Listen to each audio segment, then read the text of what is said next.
If you remember from last year, she's fire. I don't feel like you should need an opening.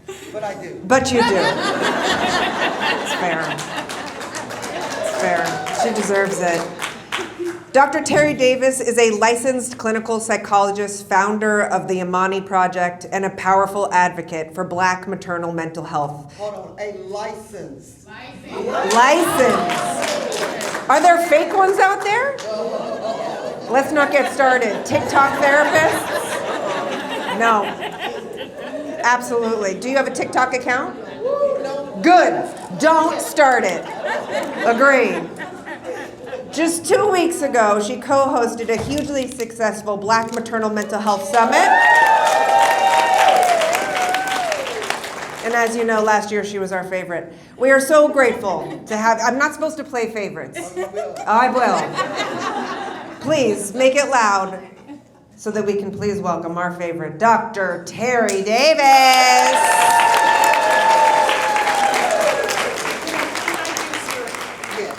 I have to get permission. Camera guy told me I'm not allowed to share my microphone. Can I give her the microphone? Oh, we can't You today. get permission. Yeah. Woo! I'm from backwoods Oklahoma. Y'all know? Did y'all know what that is? Hey, it's black people in Oklahoma, y'all. Can I get the light still? Can I get the light still? Can I get the light still? Can someone? Y'all want me to do it? Can I get the light still? Okay. I'd like you to just come into the room. Are you here? Come to the room. You know, Dr. King, thank you so much for giving this amazing context and for your stories. All of you have a story. So I want you just to come into the room. I had some music to play, but didn't get that going, so let's come into the room. So the Imani Project is my nonprofit, and we see all we do is therapy. All we do. We do a lot of work in IE, LA. We have done 600 sessions with moms in 6 months. So that storytelling is amazing. I'd like you to think about something that Dr. King said, is many of our mothers are pregnant and postpartum healing inside of families that are broken. What we said a couple weeks ago with Black Girls Mental Health Foundation, where are you? Love you, girl. I'm still tired, y'all, from our conference. What we wanted to make sure that came through is that we do have a broken healthcare system. We do. We got a broken government, but move on. Who said that? But we have broken families also. What we wanted to bring forth is that we probably don't talk enough about the environments for which this healing is happening. Good job. Hello? So with our conference, we made that clear. If you're going to talk about maternal mortality, you have to really talk about what challenges our pregnant women are going through in their families and the system. There are two. Where do you think mental health symptoms, depression, isolation, ruminating thoughts, abuse, domestic violence, who sees those symptoms first? Not your primary care. The people who you, okay, and some of those systems are broken. So I want to take a moment here. Can we just come into the room? And we're going to do a little grounding by putting yourself in the shoes of a mother you know. We all do amazing work. A mother you singing, maybe the shoes that you once walked in. You ready? Okay. All right. If you would, we're in a safe space here. Is it safe in here, y'all? It's not safe outside, but it's safe right here. Okay, come on. Okay, close your eyes. It's all right. It's okay. And I'd like you to imagine that you are sitting next to your younger self, your younger self. Or you're sitting next to a mother that needs healing, a mother that needs healing. Can you just come in the room a minute? Now, right here. Hear nothing. Just stay with me. Here. There are things that our mothers are going through. Did you know that the mother sitting next to you, maybe the younger self that you're sitting next to, has suffered from some sort of emotional abuse? That they were not supported. You may have not been supported. Some of you are sitting next to someone that has had to suffer in silence. Can you hunch your back a little bit? Just let the weight of the world on your shoulders. It's all right. It's all right. It's all right. Just come into the room. Let the weight of the world rest on your shoulders. Do you feel that weight? That's what our mothers are struggling to heal from. That sadness, that anxiety. Do you know that many of our mothers do not know how to speak up for themselves? And that silence started in our families. They're perpetuated in our families. All of you have had some experience where you didn't feel like you could speak up. Do you know how that may compromise someone's care? How that has compromised you? So I want you to sit for a moment. In this moment, can you say something to your younger self that needed more? Someone ignored you. Someone didn't care about what you were going through. Some people did not know what to say to you. Our mothers are struggling the same way. Put yourself there. Now, not all mothers are struggling, but if we know that depression, anxiety is one of the predictors of maternal mortality, you also know that someone saw that verse. It was not their doctor. Someone said, you know what, it's not that bad, and it was. Someone said, you need to move on. Nope. My mama died 6 years ago, baby. I haven't not moved on. You understand? I look good, but I have not. So, the biases that we have in our families is contributing to some of this pain. Pain into power. But you know, we're going to talk about the pain first. There is pain. Can you feel it? Can you feel it? Drop your head a little bit lower. Come on, drop it. Come on. Bring the wall down. Can you bring the wall down? Bring the wall down a little bit. Bring it down. Because see, when we're working with our mother, do you know that some of you are the only support that they've got? Did you know that? Come on, drop your guard. Just come on with me. We're safe. Just drop your guard now. I want you to hear the silence. Hear the silence. That is the silence that some of our mothers are living in. So before they even touch the healthcare system, they had been ignored. You had been ignored. Our country is ignoring people right now. Can you imagine? Hear this silence. Now, I'm going to ask you in your mind to tell something to that mother. Something you've already said to mothers that you see. Do you know that our mothers do not come to therapy talking about the health care system of injustice? It is there. But They're talking about abuse. They're talking about people not caring. They're talking about people who left them. They're talking about their experiences in a bad relationship. Hold on. Some of their isolation is from being in relationships that are not helpful. Come on, we're just putting, we'll focus on the pain today, and in time, we're helping them become power. Hold on a second.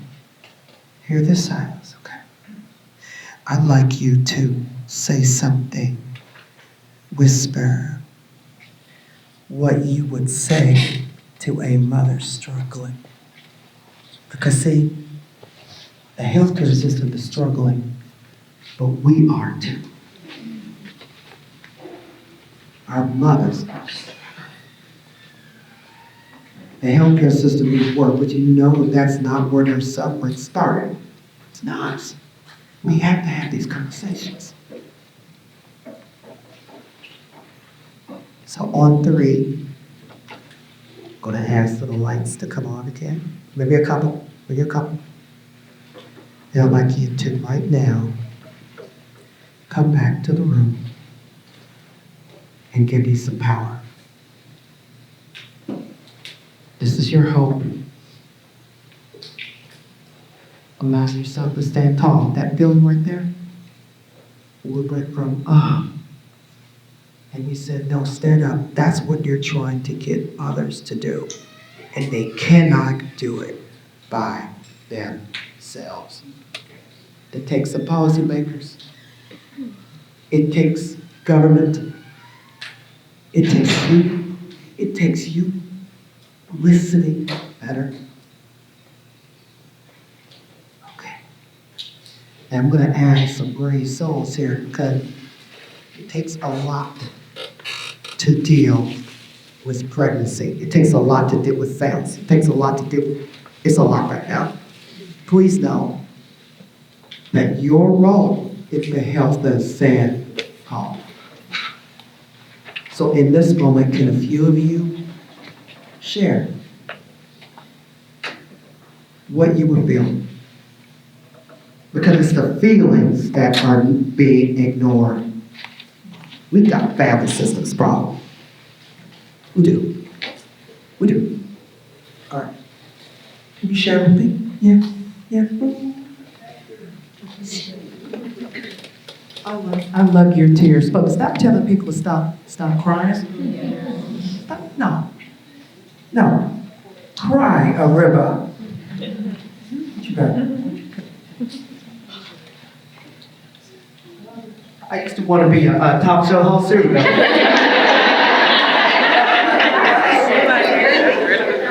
When being Korean, I had a pregnancy walk before, and but I took for my best friend's sister, and she had walked 2 children since she birth, and she had pregnancy lock, and I feel like I wasn't bold and have Bible feeling out of comparison, or her loss isn't. I haven't been through as much, and I never told my stories out loud to her to see like as much as somebody. Oh my God.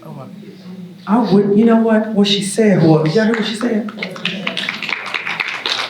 How we do unfair comparisons that because you didn't go through, look, I wish somebody tell me that losing my mom ain't the same as losing something. I wish somebody tell me that. Your pain matters. And I'm sorry that you thought it did because it does. Well, that's it though. Come on. It was hard for me to talk to that little self because right now I work with those that know me. Hello, I'm Yvonne Nettle, hey girl, and I work with children that's nonverbal and verbal, and so autistic students. And I had to make the hardest decision to record about one of my students being in pain. Some of them, with children with autism, they always have routine. So, I'm hurting, I'm aching. And I kept seeing him in pain. He didn't want to leave out of class. And when I told his parents, they kept saying that it was a disability. And I said, no, no, no. And when I left, he's big on birthday. So before I left to go on cruise with my family, I wanted to celebrate with him because birthdays are very important. And so he said, Miss Nels, you gonna get cake and ice cream and pizza? And I said, yes. And when I came back, I noticed he came to the classroom, and I'm with Resource. So I work for all children from kinder through fifth grade. When I walked in, I noticed his lip. If he would bite his lip because he was in pain. And so he began to have an infection in that lip. And it was turning like purple. So I immediately went downstairs and went to the nurse and told them to call the parents. The parents did a translator. And I told them, please take it back, stop. I know that he had leukemia. He's one of my fifth graders. And he's been in the hospital. So what we did was we made him, I told him we got to do a color book. We got to do a birthday of our pictures on there because this is going to make him happy. And this is his fifth grade year. And I've been talking to the attorney because today is his IEP. My Chris will know where I'm at. And sometimes I don't take a step for me first. And my colleague was like, this is my student. You go and you shop for Anthony. And for me, I called Kathy. I was like, okay, you still think you should get it? And when I walked in, she was like, you look pretty and yellow. So when she gave me a compliment, everybody called me sunshine at work. So I was like, I'm representing the shell and I represent my baby. Because I could talk to that inner person. I could talk to me. And I feel like I had to be that person, that boy, those that can't speak up for themselves. And mothers that work, have children with disability is challenging and it's hard. And now they all on social media posting children being abused to their parents and stuff. And a lot of times these babies, they inner person, their bodies, they can't express what they truly feel. And so if you guys know of any mothers or any babies that deal with autism or just disabilities, let them know there's people out there that genuinely care. And I am one of those that genuinely care and love them with my big heart. I love them, and I just pray for that community. So, I'm sorry. Oh, no, don't feel bad. I love this kid. We have one more. Oh, here we go. I love these tears. Yes! You know, therapy love here.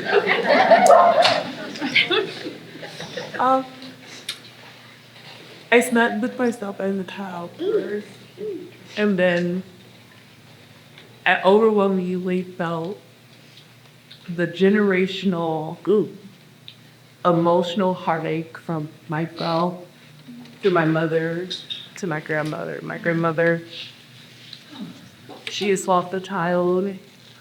My mother just lost a child. I lost 3 children in 1 year. And I'm almost 2 years postpartum.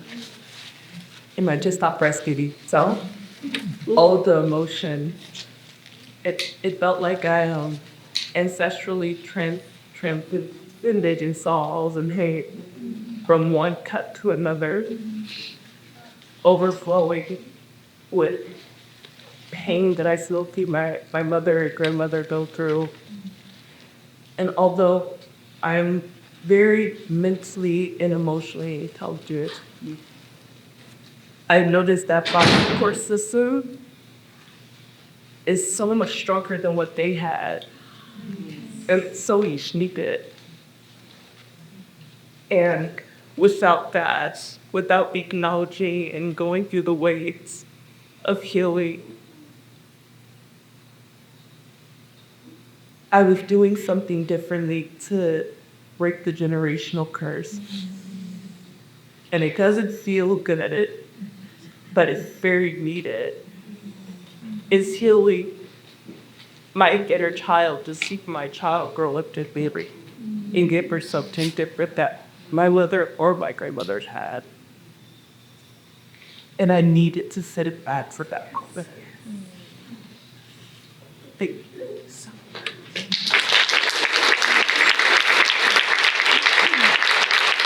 That's storytelling. We have a job to do. This issue of maternal mortality may not be solved all the way through policy. It may not. It's gonna be grassroots.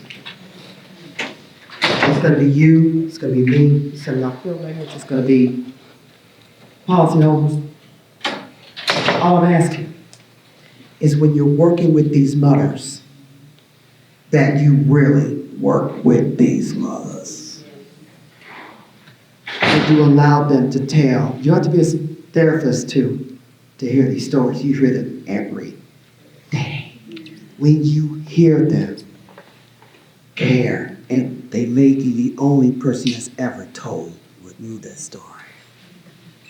That story counts. You feel me? No. Do you feel me? What I'm saying? Yeah. Okay. I love y'all. I love y'all. I love your stories. I love tears more than anything. And I have the tissues. Look up. Therapists comes to places make people cry with us. Okay? We're gonna have an amazing day of storytelling and real healing. Okay?